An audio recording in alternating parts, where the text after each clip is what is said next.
Hello, my friends of YouTube. Well, apparently some people who watched my left-hand, right-hand drills video where I was just talking about stuff totally missed the point and misunderstood it.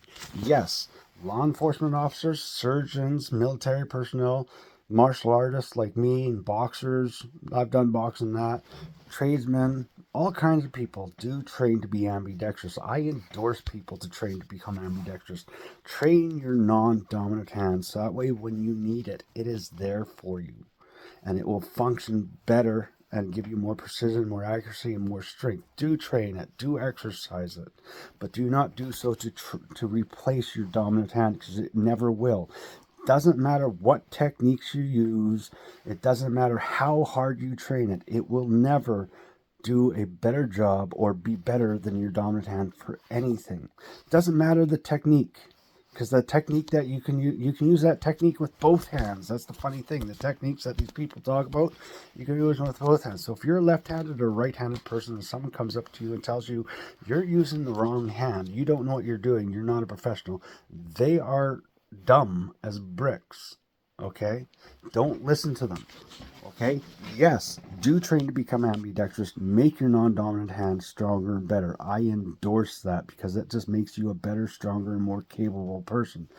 But when you're doing tasks, always choose your dominant hand first, because your dominant hand does stuff without having to think about it. But when you use your non-dominant hand, your brain is actually having to work harder so that way you're paying attention to your non-dominant hand and what it's doing more. No matter how hard you train it, it's always going to be that way, because you grew up and you lived your life using your dominant hand, so it comes naturally. So you can train all you want. Your dominant hand's always going to be the first choice and the right choice. The only time you use your non-dominant hand is if your dominant hand becomes injured or does not work for the job or does not fit into space or it just magically goes missing in an accident, okay? Always choose your dominant hand, left-handed or right-handed, doesn't matter. And like I said, all these techniques that these people talk about, you can do those techniques with both hands and they work the same. Doesn't matter which hand you are. So don't let people BS you that way. And yes, this is a fact. Even if you train your hand, and you can ask any boxer, any law enforcement officer, anyone, any surgeon that is ambidextrous, you can ask them this, and they will tell you what I'm going to tell you. You are at more risk of mistake, error, and injury using your non-dominant hand than you are your dominant hand. Your dominant hand will always be better and will always be faster, always be stronger, always be more precise, always be more accurate. Your dominant hand should always be your first choice. Your non-dominant hand should be a secondary option only. So if someone ever comes up to you and tells you you're using the wrong hand, yet you're using your dominant hand, they're the ones that are wrong and you are right.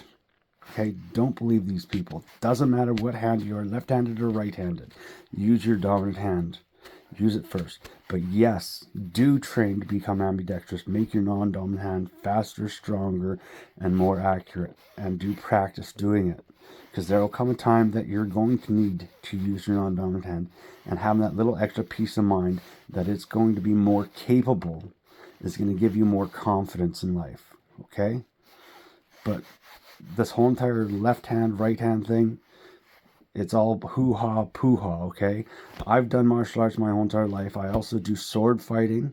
I'm also a marksman. I'm a bow hunter.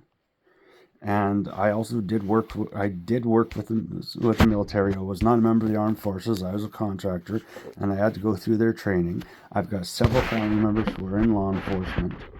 And I've also got 3 surgeons, and they will all tell you the same thing that I told you, that I just told you, okay? And it's that simple. But yes, using your non-dominant hand, you're at more risk of making mistakes, errors, or injury than you are your dominant hand, and that's how it's always going to be. So if you are using your dominant hand to do something and someone tells you you're using the wrong hand, tell them to go F off. Hit the road. Get out of here, Jack. Okay? Because that's all hoo-ha, boo-ha. Like being a swords fighter, I know how to use the techniques with both hands. And I can use the techniques with both hands very proficiently.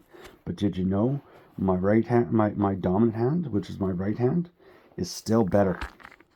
And even in my martial arts, and even with the boxing I've done, my dominant hand still hits harder than my dominant hand. And you can tell a boxer that's been dominant hand their whole entire life to use that for their KO hand.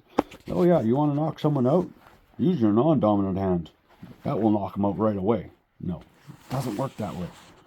So don't listen to these people. Use your dominant hand always first. It should always be your first option.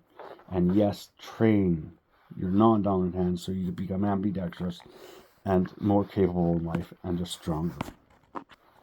But that's the thing. That's the truth. Catch you all on the flip side, and I hope that clears the subject up.